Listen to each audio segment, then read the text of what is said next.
నమస్తే, welcome to Shri Satya news. నేను మీ ఆదిలక్ష్మి. ద్విచక్ర వాహనదారులు హెల్మెట్, కారు నడిపేవారు సీట్ బెల్ట్ తప్పనిసరిగా ధరించి ప్రయాణించాలని ఎస్పీ ఏఆర్ దామోదర్ సూచించారు. రహదారి ప్రమాదాలపై ప్రజలు, విద్యార్థులకు అవగాహన కల్పించేందుకు ఒంగోలులో మోటార్ సైకిల్ ప్రదర్శన నిర్వహించారు. ఎస్పీ దామోదర్ సినీ నటుడు రఘుబాబు హెల్మెట్ ధరించి ర్యాలీలో పాల్గొన్నారు. అనంతరం మినీ స్టేడియంలో నిర్వహించిన సభలో ఎస్పీ మాట్లాడారు.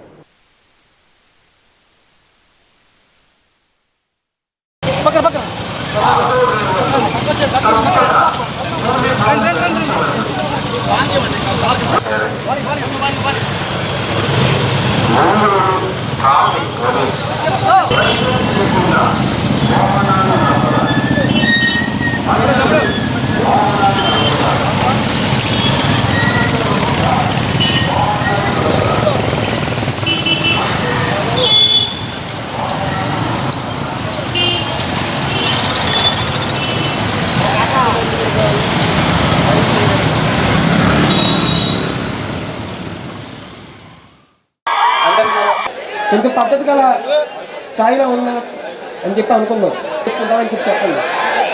అంతవరకు ఎవరు వాడద్దు, వాడితేనే చెప్పండి.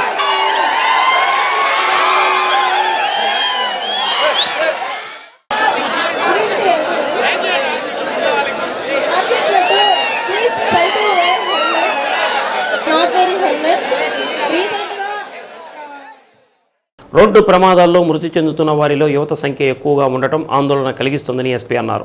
ప్రతి విద్యార్థి తనతో పాటు తోటి వారు కూడా హెల్మెట్ ధరించేలా చూడాలని, ట్రాఫిక్ నియమాలపై అవగాహన కల్పించాలని అన్నారు. చెడు వ్యసనాలకు బానిసలై జీవితాలను అంధకారం చేసుకోవద్దని హితవు పలికారు. అనంతరం అధిక ధ్వని కాలుష్యానికి కారణమవుతున్న సైలెన్సర్లను రోడ్డు రోలర్తో తొక్కించి ధ్వంసం చేశారు. ముందుగా ఎస్పీ కార్యాలయం వద్ద నుంచి మినీ స్టేడియం వరకు ఎస్పీ సినీ నటుడు రఘుబాబు హెల్మెట్ ధరించి మోటార్ సైకిళ్లు నడుపుతూ ప్రజలకు అవగాహన కల్పించారు. కార్యక్రమాల్లో ఏఎస్పీలు Nageswararao, Sridharrao, Ashok Babu, Ongole DSP Rayapati Srinivasarao, traffic CI Y Pandurangarao, Ongole 1 town 2 town taluka సిఐలు వై నాగరాజు, మేడా శ్రీనివాసరావు, అజయ్ బాబు తదితరులతో పాటు Nagarjuna, Harshini, QIS, PACE, IIIT విద్యార్థులు పాల్గొన్నారు. Encourage my family members, friends and neighbors, to stay fit and healthy.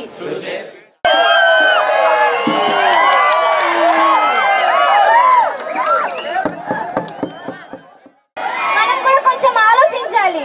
ముందు మన పేరెంట్స్ గురించి ఆలోచించండి.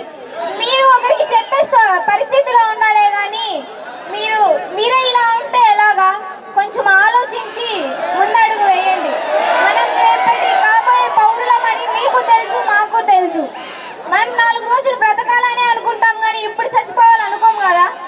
కొంచెం ఆలోచించి ఎదుటి వారిని చూసి ఇది కాకుండా పైకి ఎన్నో అరాచకారాలు స్త్రీలపై ఎన్నో జరుగుతున్నాయి బయట. అవి కొన్ని తెలిస్తే కొన్ని తెలియట్లేదు. దీనికి మనం చేయాల్సింది ఏంటంటే ముఖ్యంగా మనం మన ఇంట్లో వాళ్ళకి ఎలాగైతే రెస్పెక్ట్ ఇస్తున్నామో బయట మన తోటి వాళ్ళకి కూడా అలాగే భావించి వాళ్ళని ఒక తల్లిలాగా చెల్లిలాగా స్వీకరించి వాళ్ళకి మర్యాద ఇవ్వాలి. అలాగే మన దేశ సంస్కృతి గురించి కూడా కాపాడి వాటి గురించి మాట్లాడుకోవాలి. మన దేశం గురించి, మన స్త్రీల గురించి, మన భాష గురించి ఎప్పటికీ తక్కువ అంచనా వేయకూడదు. గాంజా కానివ్వండి, వేరే డ్రగ్స్ వల్ల జీవితాలు ఎలా నాశనం అవుతాయి, వాళ్ళ కెరీర్ ఎలా నాశనం అవుతుంది, అలాగే సమాజానికి జరుగుతున్న నష్టం ఏంటి, వాళ్ళ వ్యక్తిగత జీవితాల్లో జరుగుతున్నటువంటి విద్యార్థులకు ముఖ్యంగా వాళ్ళు ఎటువంటి అవకాశాలు కోల్పోతారు, ఎలాంటి కేసులు ఇరుక్కుంటారనేసి వాళ్ళకి ఈరోజు ఒక అవగాహన కార్యక్రమాన్ని మనం నిర్వహించడం జరిగింది. అందుకు ఈరోజు మనకు అతిథిగా శ్రీ రఘుబాబు గారు వచ్చారు. ఆయన కూడా ఈ యొక్క జిల్లా వాసి కావడం, ఆయనకి జిల్లాతో అనుబంధం ఉండడం వల్ల ఈ ట్రాఫిక్ మీద అవేర్నెస్ కార్యక్రమం కల్పించాలని, అలాగే విద్యార్థులకి ఈ యొక్క డ్రగ్స్ మీద అవగాహన కార్యక్రమం అవగాహన కల్పించి వీటికి దూరంగా ఉండే విధంగా మంచి సమాజం వైపు కృషి చేయాలనే విధంగా ఈ కార్యక్రమానికి వచ్చేసిన ప్రతి ఒక్కరికి అభినందనలు. Thank you. డ్రగ్స్ అవేర్నెస్ గురించి, అలాగే ట్రాఫిక్ అండ్ హెల్మెట్ అవేర్నెస్ గురించి ఇప్పటిదాకా మాట్లాడారు. మీ అందరి కోసం ఈరోజు పని కట్టుకొని ఇక్కడికి వచ్చి మీ అందరికీ ఈ అవేర్నెస్ గురించి తెలియజెప్పడం కోసం వచ్చారు. కాబట్టి అందరూ కూడాను తెలుసు మీ అందరికీ ఈరోజు ఏం జరుగుతుందని కూడా. హెల్మెట్ లేకపోవడం వల్ల ఎన్ని ప్రాణాలు కోల్పోతున్నారు, దానివల్ల ప్రాణాలు కోల్పోవడమే కాదు, ఆ ప్రాణాలు కోల్పోయిన వాళ్ళ కింద బ్రతికే మిగతా కుటుంబ సభ్యులు వాళ్ళెంత వాళ్ళ జీవితాలు ఎలా నాశనం అవుతున్నాయి అనేది అందరికీ తెలుస్తుంది. ఇవాళ ట్రాఫిక్ ఎక్కువైపోయింది, వెహికల్స్ ఎక్కువైపోయినాయి, ఎవరు ఎటు నుంచి వస్తారో అర్థం కావట్లేదు, ఆ పరిస్థితికి వచ్చేసింది. సో అవతల వ్యక్తులు కరెక్ట్గా వచ్చినా కానీ మనం కరెక్ట్గా వెళ్తున్నా కానీ ప్రమాదాలు నివారించడం చాలా కష్టం అయిపోతుంది. సో హెల్మెట్ అనేది కంపల్సరీగా వాడడం అనేది మస్ట్గా పెట్టుకోండి. Avoid accidents. అండ్ అలాగే డ్రగ్స్ గురించి సే నో టు డ్రగ్స్. అది ఎంత సీరియస్ మీ అందరికీ తెలుసు. జస్ట్ ఊరికి ఏదో ఇందాక గారు ఎస్పీ గారు చెప్పినట్టు ఏదో సరదాగా చిన్న టేస్ట్ చేస్తే సరిపోద్ది కదా, అందరూ చెప్తున్నారు కదా చూద్దామని అనుకుంటే తప్పనిసరిగా ఎట్టి పరిస్థితుల్లో జైలుకి వెళ్ళటం ఖాయం. మీ జీవితాలు నాశనం అవడం కాకుండా మీ కుటుంబ సభ్యులను కూడా మీరు టోటల్గా వాళ్ళని మేము దూరంగా పెట్టుకున్నట్టు అయిపోద్ది. అది మాత్రం గుర్తుపెట్టుకోండి. Say no to drugs once again and avoid accidents and wear helmets. Thank you. మీ అందరికీ ఇక్కడికి వచ్చి ఈ అవకాశం మీతో మాట్లాడే అవకాశం ఇచ్చిన గౌరవ పోలీస్ శాఖ వారందరికీ కూడాను మరొకసారి థ్యాంక్స్ చెప్తున్నాను. And thanks to all the people who attended here.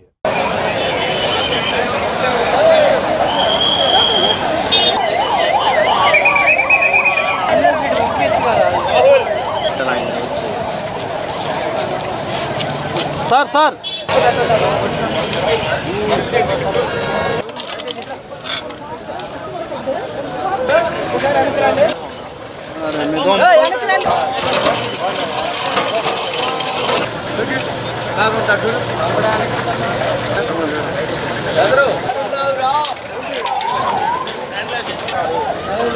ఈయన కూడా దక్కించేయండి.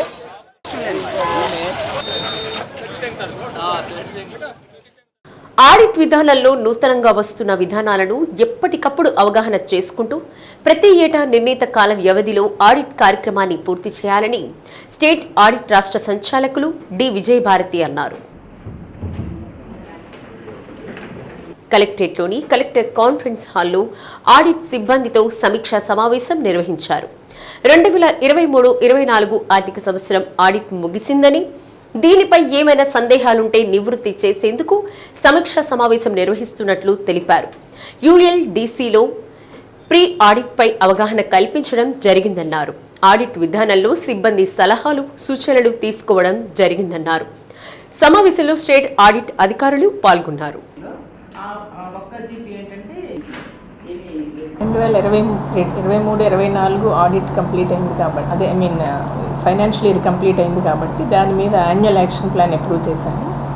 దాని మీద జస్ట్ మా స్టాఫ్ అందరికీ గైడెన్స్ ఇవ్వడానికి, దాని మీద ఏమన్నా వాళ్ళకి ఇబ్బందులు ఉన్నా డిస్కస్ చేయడానికి, అలాగే అయిపోయిన ఆడిట్ మీద రివ్యూ చేయడానికి ఈరోజు రావటం జరిగింది. అలాగే ప్రీ ఆడిట్స్ యుఎల్బీస్ కానీ టెంపుల్స్ కానీ చేస్తున్నది, యుఎల్బీస్ మీద కొన్ని ఇన్స్ట్రక్షన్స్ ఇచ్చాము. దాని మీద కూడా వాళ్ళకి అప్రైజ్ చేసి వాళ్ళకి ఒకసారి కొంచెం ఇది చేయడానికి, దాని మీద కొంచెం అవగాహన కల్పించడానికి యుఎల్బీస్ ప్రీ ఆడిట్ మీద స్పెషల్గా ఫోకస్ పెట్టి ఈరోజు వాళ్ళకి మీటింగ్లో చెప్పడం జరుగుతుంది. అలాగే ఇంకా సిబ్బంది సమస్యలు ఏమైనా ఉంటే వాటిని ఒకసారి విని చేయడానికి ఓవరాల్ డిస్కషన్, జస్ట్ వాళ్ళ దగ్గర నుంచి ఆడిట్ మీద కానీ వాళ్ళు ఏమైనా సలహాలు, సూచనలు తీసుకొని ఇంకా ఫర్దర్ ఇంప్రూవ్మెంట్కి మేమేం చేయొచ్చో చెప్పడానికి ఈరోజు మీటింగ్ పెట్టడం జరిగింది. యుఎల్బీస్లో pre audit last year introduce అయింది. కాకపోతే దానికి ప్రాపర్ గైడ్ లైన్స్ అందరూ యూనిఫామ్గా చేయడానికి దానికి చెక్ స్లిప్స్ లాగా తయారు చేసి వాళ్ళకి ఇవ్వటం జరిగింది, కమ్యూనికేట్ చేశాము. దాని మీద కొంత వాళ్ళకి ఏమైనా డౌట్లు ఉంటే అవన్నీ ఎక్స్ప్లెయిన్ చేసి మా సలహాలు కూడా ఇవ్వడానికి అని చెప్పేసి ఈరోజు స్పెషల్గా దాని మీద అది అప్రూవ్డ్ యాక్షన్ ప్లాన్ మీద. ఒంగోలు నగర ప్రజలకు శుద్ధమైన మంచినీటితో పాటు పారిశుద్ధ్య సేవలు అందించి ప్రజల ఆరోగ్యం కాపాడటమే లక్ష్యంగా పనిచేస్తామని నగరపాలక సంస్థ కమిషనర్గా నూతనంగా బాధ్యతలు స్వీకరించిన కె వెంకటేశ్వరరావు తెలిపారు. నరసాపురం కమిషనర్గా పనిచేస్తూ ఒంగోలు నగరపాలక సంస్థ కమిషనర్గా బదిలీపై వచ్చారు. ఈ సందర్భంగా పలువురు ఉద్యోగులు, కాంట్రాక్టర్లు పుష్పగుచ్చాలు అందజేసి శుభాకాంక్షలు తెలిపారు.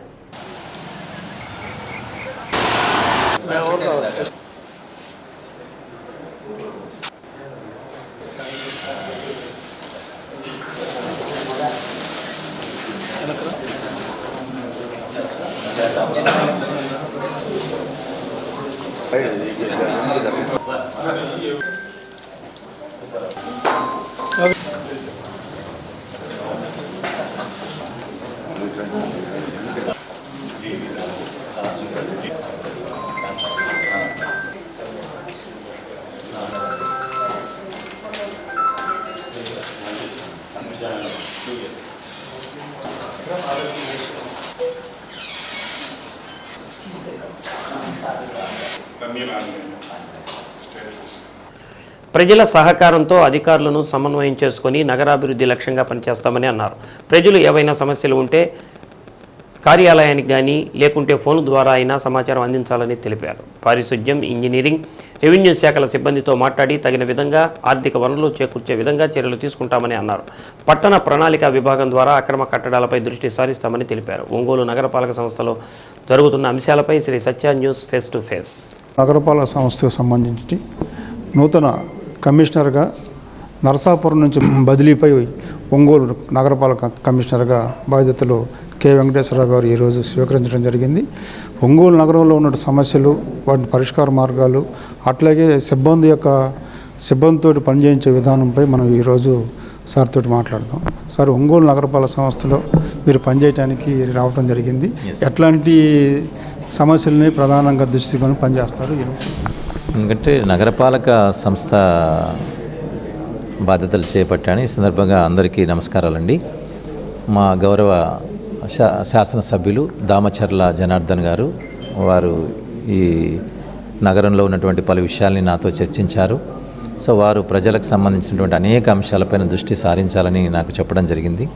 అందువల్ల ఈ నగరంలో ప్రధానంగా తాగునీరు ఏదైతే ఉందో పరిశుభ్రమైనటువంటి తాగునీరుని అందించడం అనేది చాలా ముఖ్యమైనటువంటిది.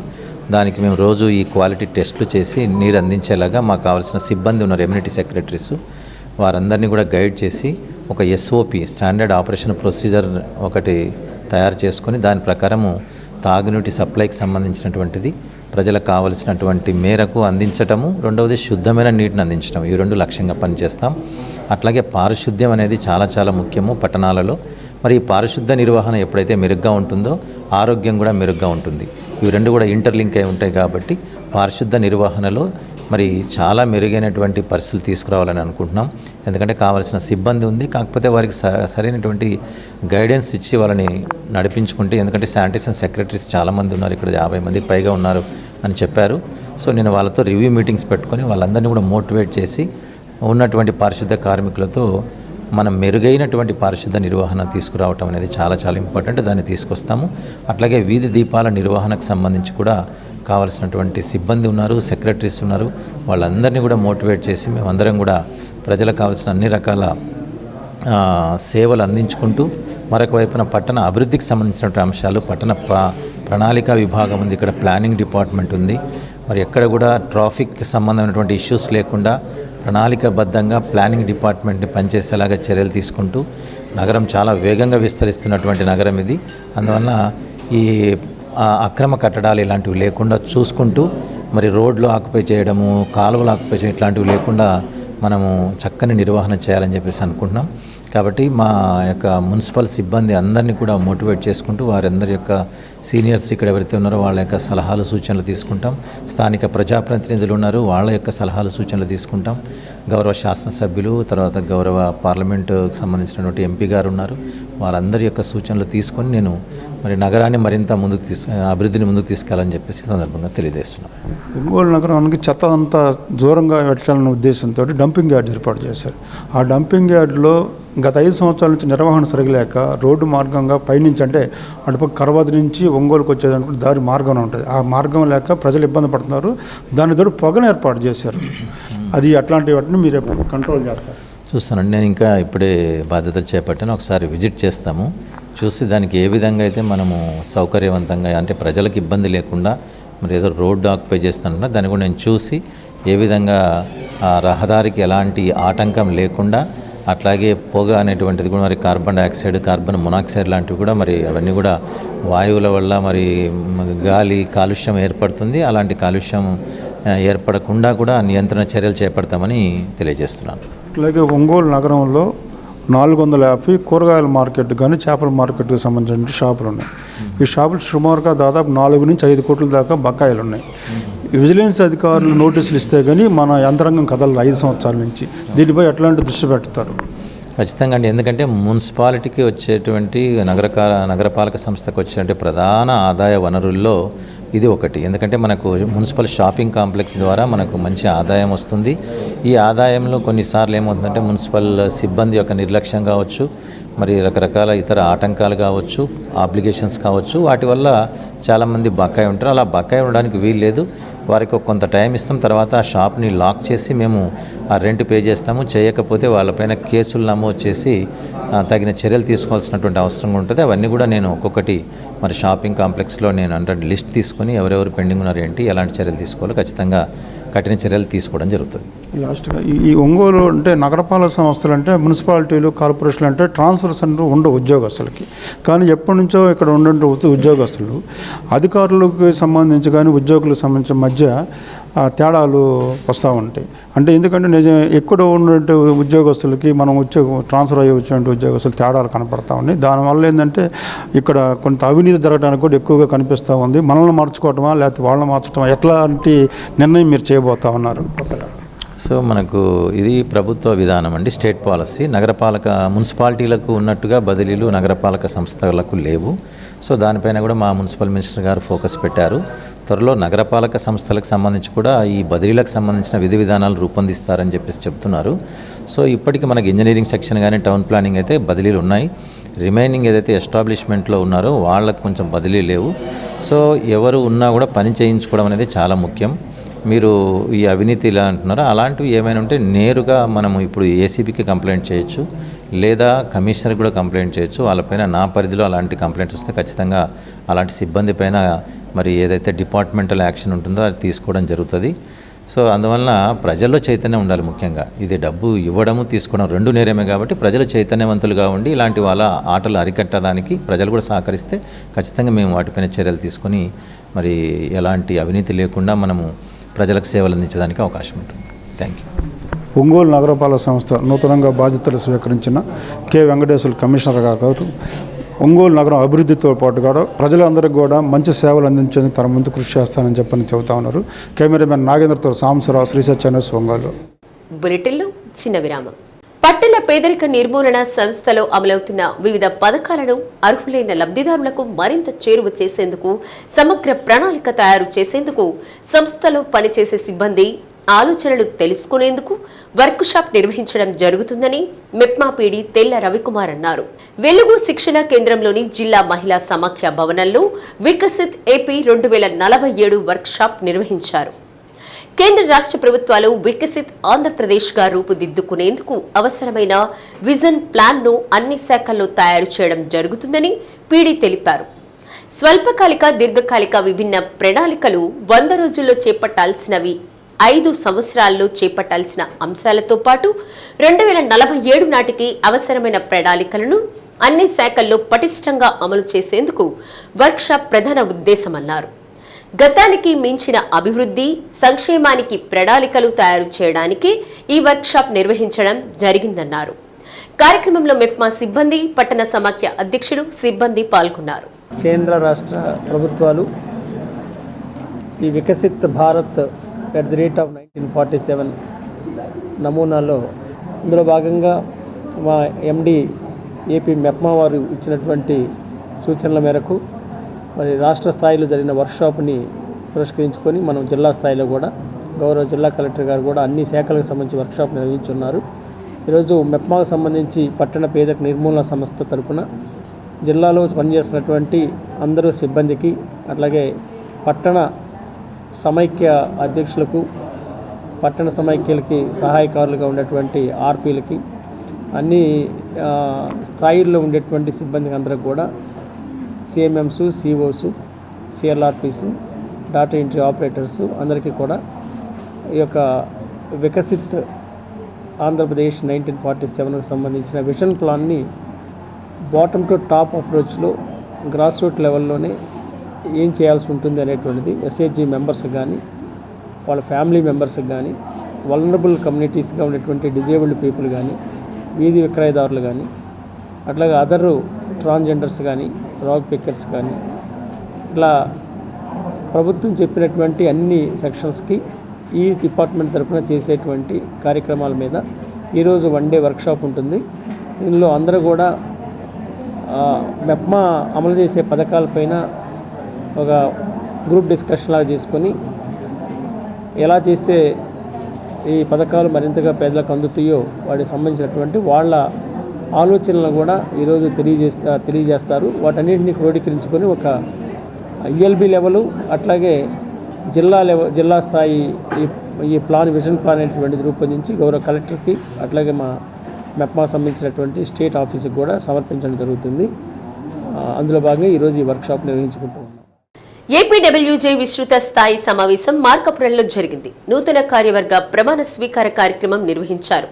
కార్యక్రమంలో రాష్ట్ర విద్యుత్ శాఖ మంత్రి గొట్టిపాటి రవికుమార్, రాష్ట్ర సాంఘిక సంక్షేమ శాఖ మంత్రి డోలా బాలవీరంజనేయ స్వామి, ఎంపీ మాగుంట శ్రీనివాసులరెడ్డి, ఎమ్మెల్యేలు నారాయణ రెడ్డి, ఎం అశోక్ రెడ్డి, ముక్కు ఉగ్ర నరసింహారెడ్డి, బిఎన్ విజయ్ కుమార్ తో పాటు పార్టీ నేతలు ఎరిక్షన్ బాబు, గొట్టిపాటి లక్ష్మి, దమచెల్ల సత్య, జనసేన నాయకుడు కాశీనాథ్, ఏపీడబ్ల్యూజే రాష్ట్ర అధ్యక్షులు సుబ్బారావు, ఏపీడబ్ల్యూజే జిల్లా నాయకులు, రాష్ట్ర కార్యవర్గ సభ్యులు, వివిధ ప్రాంతాలకు చెందిన జర్నలిస్టులు పాల్గొన్నారు.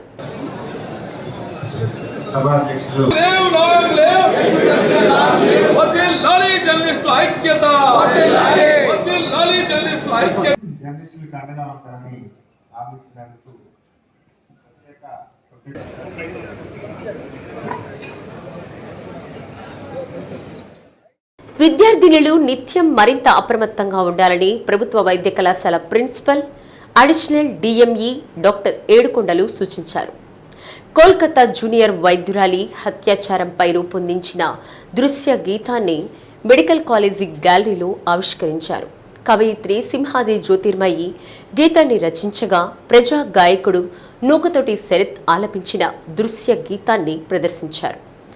కోల్కతా వైద్యశాలలో జరిగిన ఘటన పట్ల ఏడుకొండలు ఆవేదన వ్యక్తం చేశారు. అనంతరం జూనియర్ డాక్టర్లు చేపట్టిన ఆందోళన కార్యక్రమం వల్ల సెంట్రల్ ప్రొటెక్షన్ ఫోర్స్ చట్టాన్ని అమలు చేసేందుకు ప్రభుత్వం ఆలోచిస్తుందని చెప్పారు. కోల్కతా ఘటనతో దేశ ప్రజలందరూ కలత చెందారని ఐఎంఏ రాష్ట్ర సంయుక్త కార్యదర్శి డాక్టర్ జాలాది మణిబాబు చెప్పారు. సమాజానికి ఆదర్శంగా నిలబడాల్సిన భావి వైద్యులు గంజాయి జోలికి పోవద్దని, కళాశాల ప్రాంగణంలోకి గంజాయి రానికుండా చూడాలని అన్నారు. సభకు అసిస్టెంట్ ప్రొఫెసర్ డాక్టర్ తిరుమలరావు అధ్యక్షత వహించారు. కార్యక్రమంలో కవయిత్రి తేళ్ల అరుణ, మాజీ జడ్పీటీసీ నరసమ్మ, ఎడిటర్ షాన్ తదితరులు పాల్గొన్నారు.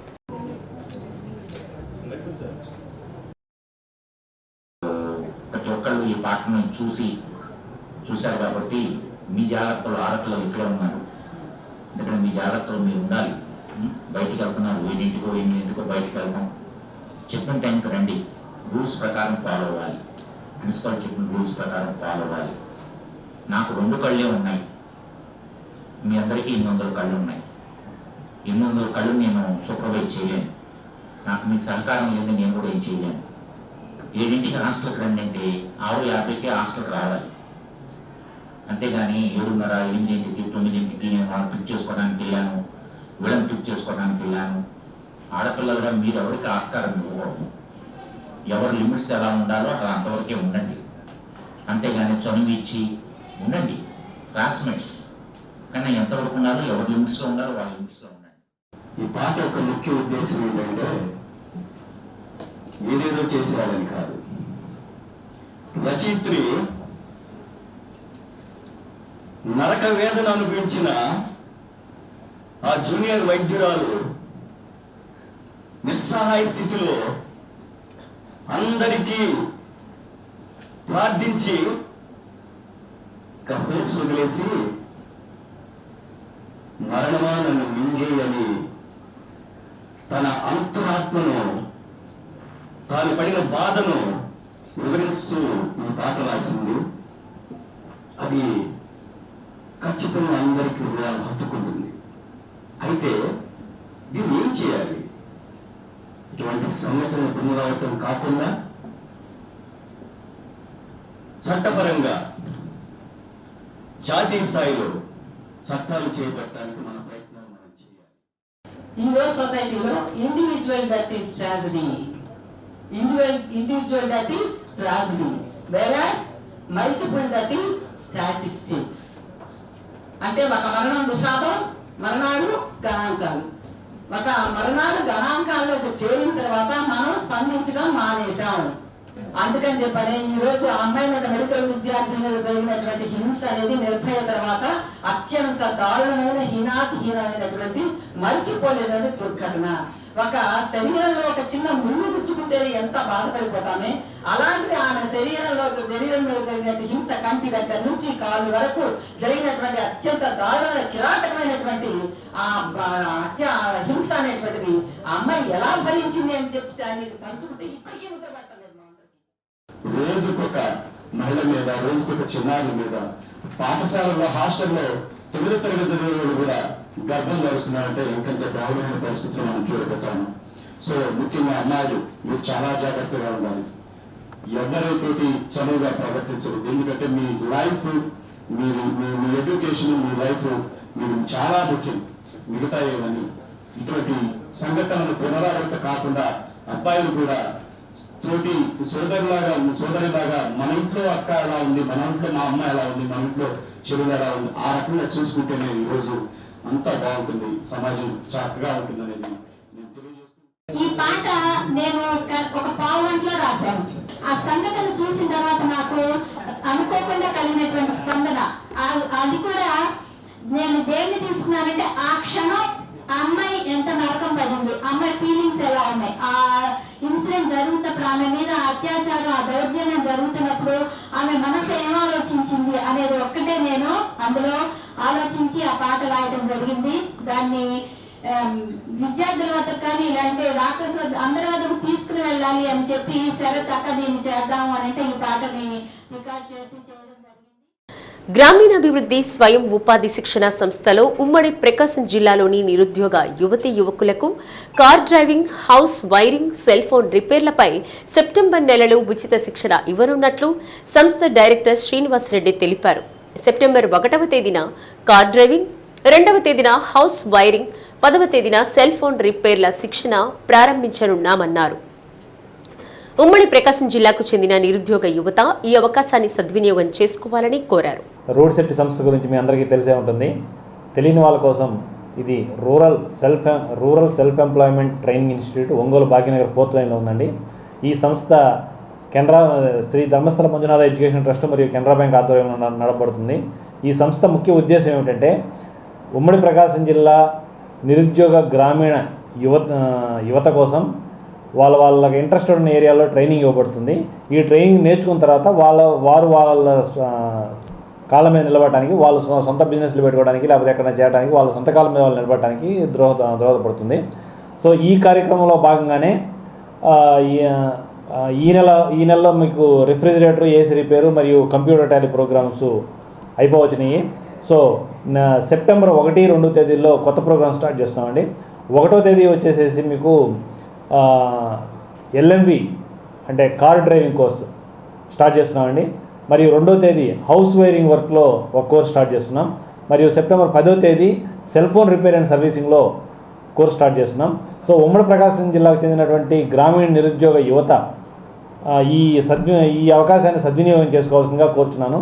సో ఈ 3 డేట్లు గుర్తుపెట్టుకోండి. 1వ తేదీ కార్ డ్రైవింగ్ స్టార్ట్ అవుతుంది, 2వ తేదీ హౌస్ వైరింగ్ వర్క్ స్టార్ట్ అవుతుంది, 10వ తేదీ cell phone repair work start అవుతుంది. సో ఈ గ్రామీణ యువకులందరూ ఈ అవకాశాన్ని సద్వినియోగం చేసుకొని వాళ్ళ కాళ్ళ మీద నిలబడాల్సిందిగా కోరుచున్నాము. Thank you.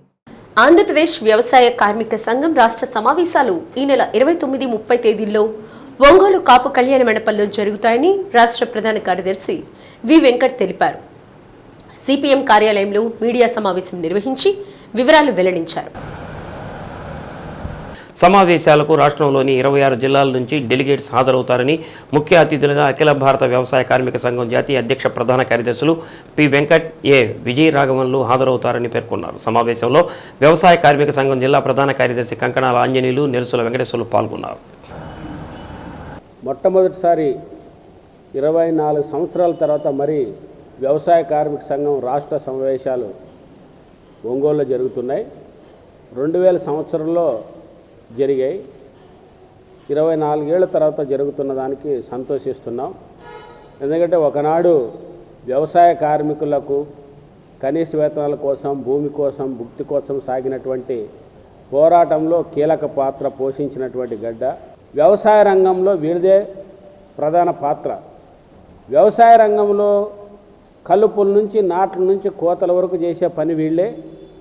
అదేవిధంగా వ్యవసాయేతర రంగంలో కూడా గ్రామీణ ప్రాంతంలో భవన నిర్మాణంలోనూ ఇతర పనుల్లోనూ ఇటుక బట్టిల్లోనూ అనేక రకాలుగా శారీరక శ్రమ చేసే అందరికంటే కష్టం ఎక్కువబడి అందరికంటే తక్కువ ఫలితం అనుభవిస్తున్నటువంటి వాళ్ళు వ్యవసాయ కార్మికులు మన రాష్ట్రంలో 1,40,00,000 మంది ఉన్నారు.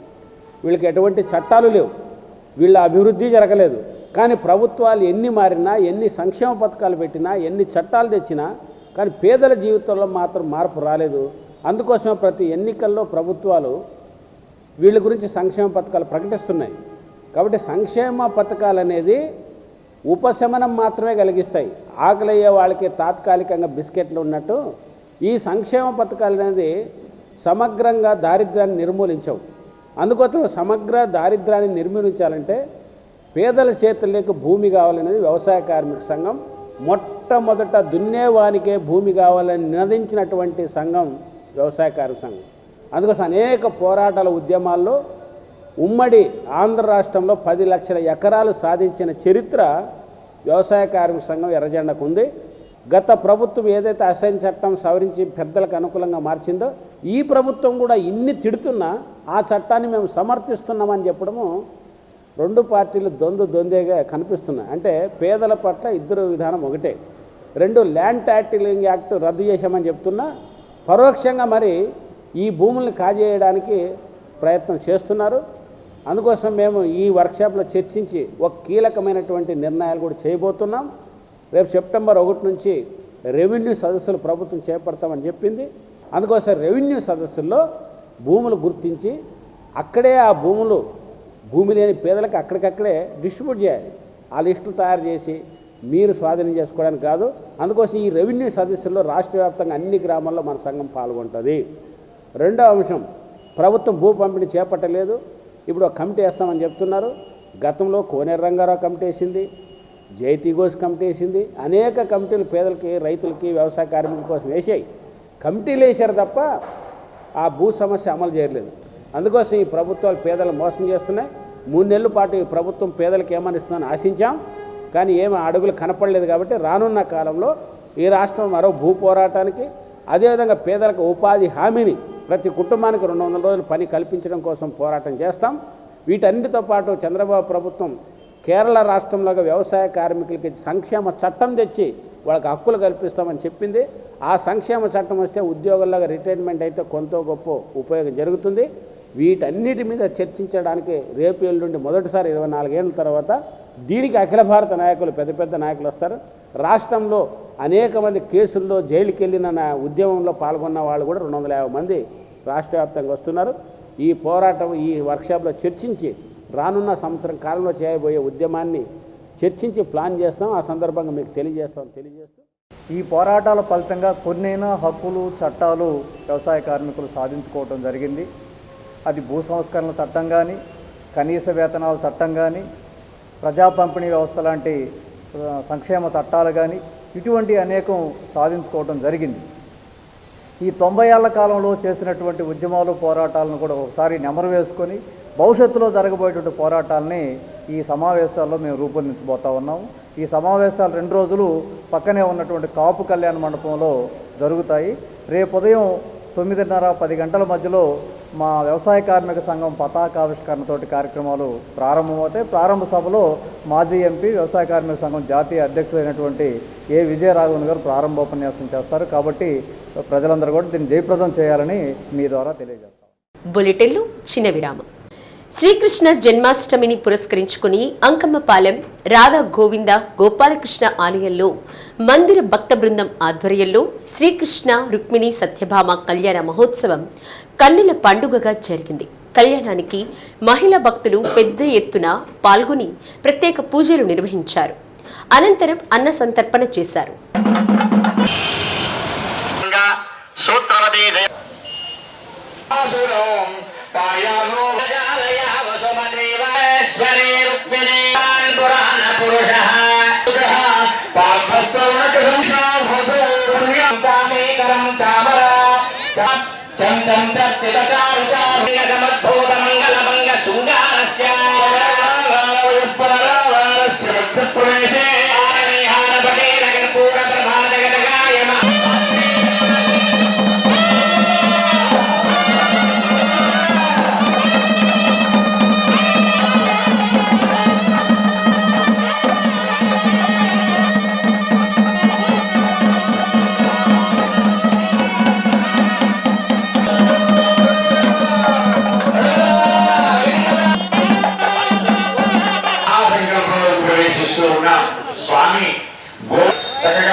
మనసులో వస్తున్నారు, మీ మనసులో సంకల్పం చెప్పుకోండి.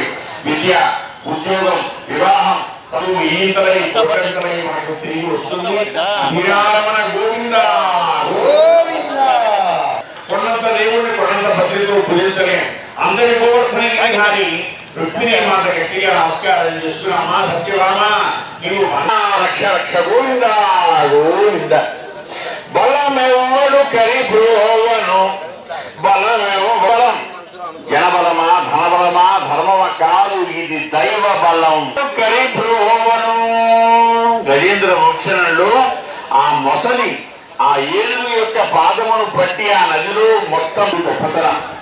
ఒక కోటేశ్వర కస్తూరి తిలకములనాట బలకే. శ్రావణ బహుళ అష్టమి కృష్ణాష్టమి సందర్భంగా ప్రయాణి దీక్షతో అంగమ బాల్యంలో 3 రోజులుగా జరుగుతున్నటువంటి ఈ యొక్క దివ్యమైనటువంటి ఉత్సవ కార్యక్రమంలో 3వ రోజు ఉదయం రుక్మిణి సత్యభామ సమేతమైనటువంటి శ్రీకృష్ణ పరమాత్మ వారి యొక్క తిరుకల్యాణ మహోత్సవం భక్తజనుల యొక్క గోవింద నామస్మరణ మధ్య అత్యంత వైభవంగా జరుగుతూ ఉన్నది. ప్రతి సంవత్సరం కూడా వార్షికోత్సవంగా జరిగేటువంటి ఈ తిరుకల్యాణ మహోత్సవంలో ఒంగోలు నగర పరిధిలోని రైల్వే గేట్ పోతురాజుపాలెంలో ఉన్న ప్రేమానంద్ ఆశ్రమ పాఠశాలలో చదువుతున్న ఒక బాలికకు తీవ్ర రక్తస్రావం కావడంతో ఆమెను ఒంగోలు రిమ్స్ ఆసుపత్రికి చేర్చిన సంఘటన చోటు చేసుకుంది. ప్రేమానంద ఆశ్రమ పాఠశాలలో 9వ తరగతి చదువుతున్న తాళ్లూరు మండలం రమణారెడ్డిపాలెం చెందిన బాలిక మంగళవారం రాత్రి ట్యూషన్ సమయంలో కడుపులో నొప్పి తీవ్రంగా వచ్చి బాధపడుతుండటంతో యాజమాన్యం రిమ్స్ ఆసుపత్రికి తరలించారు. రిమ్స్ వైద్యులు ఆ బాలికను పరీక్షించి వైద్యం అందించారు. బాలిక పరిస్థితి ప్రస్తుతం నిలకడగా ఉంది. తీవ్ర రక్తస్రావం కావడానికి గల కారణాలు తెలియరావాల్సి ఉంది.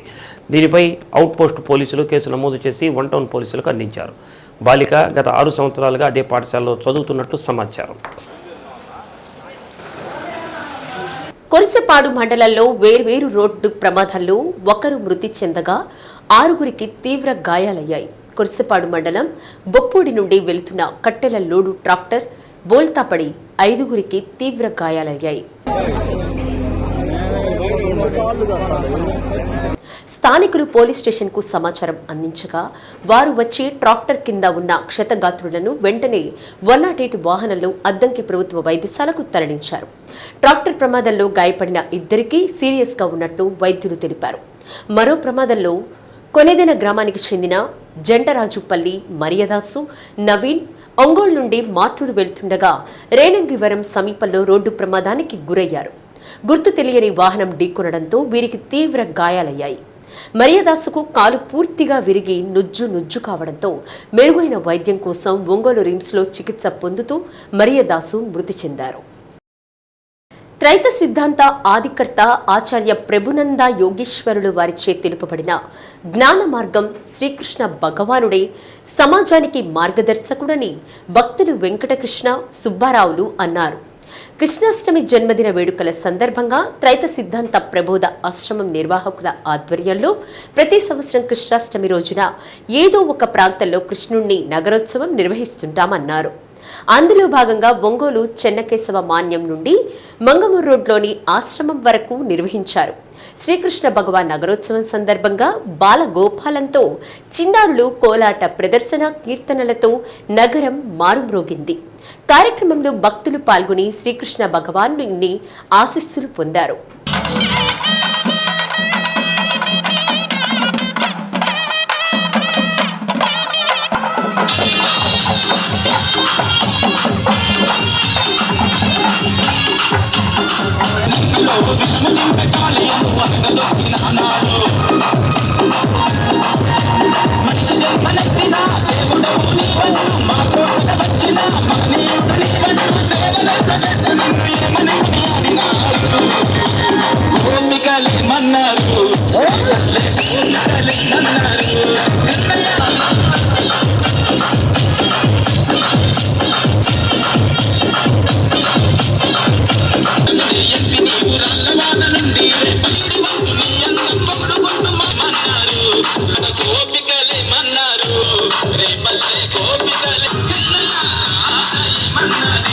అలానే లైన్లో రావాలి.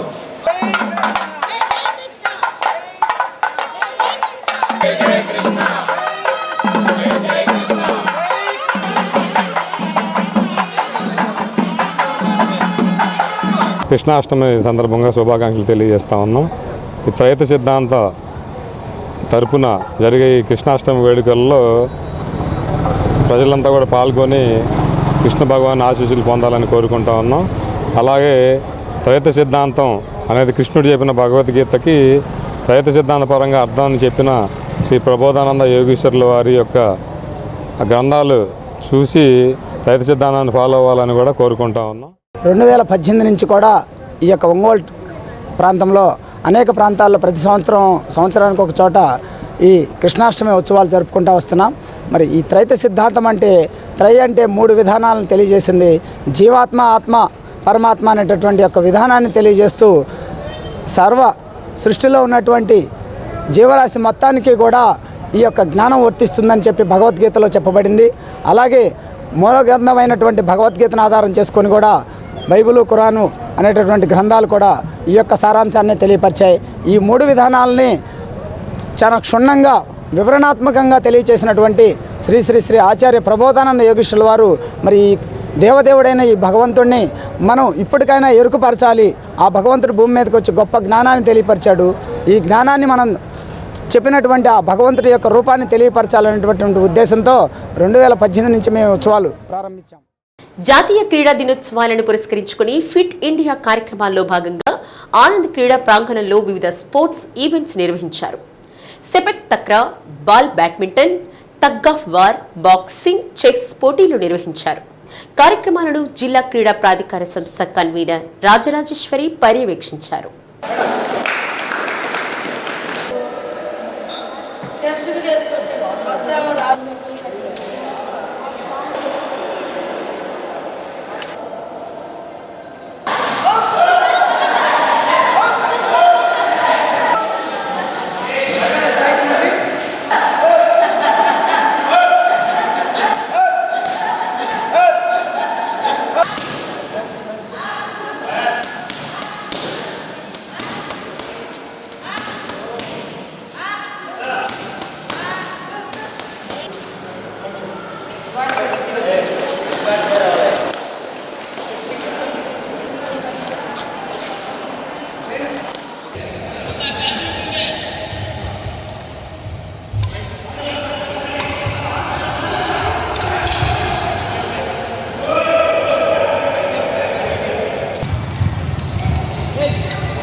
Senior most boxing coach sports authority of Andhra Pradesh మన రాష్ట్ర ముఖ్యమంత్రి ఆఫీసర్ గారు Rajeshwari. This mini stadium and going to have some more competitions, and in this occasion I am very happy to see that our boxing children are also here along with us. So I wish you all the very best, not only for this National Sports Week but for your boxing competitions also, coming national competitions also. ఎందుకంటే నేను నా school days నుంచి స్కూల్స్లో ప్రిన్సిపల్సే ఉంటారు, but best principal ఈ నవోదయాలో best principal respected madam. Childrens, మీరు నేషనల్స్లో విన్ అయ్యి మన నవోదయ స్కూల్కి మంచి పేరు తీసుకొని కప్పు తీసుకొని రావాలని కోరుకుంటూ ఆల్ ది బెస్ట్ చెప్తాను. Best of luck. నేషనల్స్లో ప్రకాశం జిల్లా అంటే మన నవోదయ స్కూల్ అంటే అందరూ భయపడేట్టు చేయాలని కోరుకుంటున్నాను. హర్యానా రాష్ట్రానికి వెళ్తున్నాం. ఈ యొక్క కార్యక్రమం బాక్సింగ్ టోర్నమెంట్ని ఈరోజు ఈ యొక్క నవోదయ స్కూల్ ఏర్పాటు చేయడానికి పర్మిషన్ ఇచ్చినటువంటి నవోదయ సమితి అండ్ ప్రిన్సిపల్ మేడం గారికి మా డిస్ట్రిక్ట్ స్పోర్ట్స్ అథారిటీ ధన్యవాదాలు తెలియజేస్తున్నాను. అదేవిధంగా ఒక మంచి మీ అందరి శిక్షణ ఇచ్చే అవకాశం కల్పించినటువంటి మా యొక్క డిస్ట్రిక్ట్ స్పోర్ట్స్ డెవలప్మెంట్ ఆఫీసర్ గారైనటువంటి రాజరాజేశ్వరి మేడం గారికి కూడా ఈ యొక్క నవోదయ స్పోర్ట్స్ విజయవాడ బీజేపీ రాష్ట్ర కార్యాలయంలో అద్దంకి నియోజకవర్గం నుండి సర్పంచ్లు, స్థానిక సంస్థల ప్రజా ప్రతినిధులను బీజేపీ రాష్ట్ర అధ్యక్షురాలు దగ్గుబాటి పురంధేశ్వరి పార్టీ కండువా కప్పి బీజేపీలోకి ఆహ్వానించారు. జాతీయ భావజాలంతో పనిచేసే కార్యకర్తల సమూహం భారతీయ జనతా పార్టీ అని, కాషాయ కండువా కప్పుకోవడంతో పాటు బాధ్యతలు కూడా తీసుకోవాల్సిన అవసరం ఉందని దగ్గుబాటి పురంధేశ్వరి అన్నారు. శ్యామ్ ప్రసాద్ ముఖర్జీ ఆలోచనలతో బీజేపీ నడుస్తున్న విషయాన్ని ప్రస్తావిస్తూ భవిష్యత్తులో అద్దంకి నియోజకవర్గం బలోపేతమవుతుందని ఆశాభావం వ్యక్తం చేశారు. కార్యక్రమంలో బీజేపీ జిల్లా అధ్యక్షులు Y Lakshminarayana, Kisan Morcha zonal incharge Paruchuri Srinivasarao, BJP ఆర్జిజన్ cell state convener Kondamudi Bangaru Babu, BJP senior నాయకులు తమ్మన శ్రీనివాసరావు పాల్గొన్నారు. బాపట్ల పార్లమెంట్ జిల్లా నుండి అద్దంకి నియోజకవర్గం నుండి పెద్ద ఎత్తున కార్యకర్తలు వచ్చి భారతీయ జనతా పార్టీలో చేరటం జరిగింది. గడిచిన 10 సంవత్సరాల కాలంగా భారతీయ జనతా పార్టీ దేశానికి అందిస్తున్నటువంటి సుపరిపాలన, అదేవిధంగా నరేంద్ర మోడీ గారు నిస్వార్థంగా దేశానికి అందిస్తున్నటువంటి సేవ మరియు అవినీతి రహిత పాలన ఏదైతే దేశానికి ఇప్పటి వరకు భారతీయ జనతా పార్టీ నాయకత్వంలో ఉన్న కేంద్ర ప్రభుత్వం అందిస్తూ వచ్చిందో దాన్ని చూసి దాని నుండి స్ఫూర్తి పొంది ఈరోజు పెద్ద సంఖ్యలో అందరూ కూడా భారతీయ జనతా పార్టీలో చేరటం జరిగింది. వారి చేరికతో ఖచ్చితంగా అద్దంకి నియోజకవర్గంలో భారతీయ జనతా పార్టీ మరింత బలోపేతం అవుతుంది అని చెప్పి నేను గట్టిగా విశ్వసిస్తున్నాను. వారందరూ కూడా గమనించవలసినటువంటి విషయం, ఇవాళ కేవలం మనం భారతీయ జనతా పార్టీ కండువా వేసుకోవటం మాత్రమే కాదు, కండువాతో పాటుగా బాధ్యతలు కూడా వస్తాయి అనేటువంటి విషయాన్ని వారందరూ కూడా గమనిస్తున్నారని చెప్పి నేను భావిస్తాను. ఎందుకంటే ఏదైతే భారతీయ జనతా పార్టీ ఇప్పుడు మనం ఒక సభ్యత్వ నమోదు కార్యక్రమాన్ని చేపట్టి ప్రజల్లోకి వెళుతున్నాము, దానిలో కూడా వారందరూ చురుకుగా పాల్గొని ఖచ్చితంగా పెద్ద సంఖ్యలో సభ్యుల్ని భారతీయ జనతా పార్టీలో చేర్పించి భారతీయ జనతా పార్టీని అద్దంకి నియోజకవర్గంలో ఖచ్చితంగా బలోపేతం చేస్తారు అని విశ్వసిస్తూ వారందరినీ మరి ఒక్కసారి భారతీయ జనతా పార్టీ కుటుంబంలోకి ఆహ్వానిస్తూ వారికి శుభాకాంక్షలు తెలియజేస్తున్నారు. నరేంద్ర మోడీ గారి పాలన చూసి బీజేపీ యొక్క చేస్తున్నటువంటి అభివృద్ధి కార్యక్రమాలకి ఆకర్షితులై ఇంతమంది పెద్ద ఎత్తున భారతీయ జనతా పార్టీలో చేరడం జరిగింది. ఇది చాలా సంతోషకరం.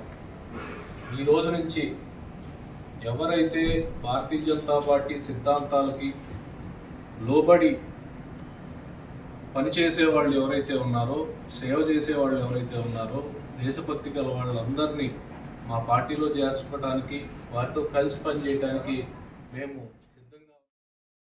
శ్రీ సత్య న్యూస్లో నేటి మాట: తప్పు చేసినప్పుడు తప్పకుండా సరిదిద్దుకోవాలి. తప్పు లేకుంటే నవ్వేసి ఊరుకుంటే చాలు.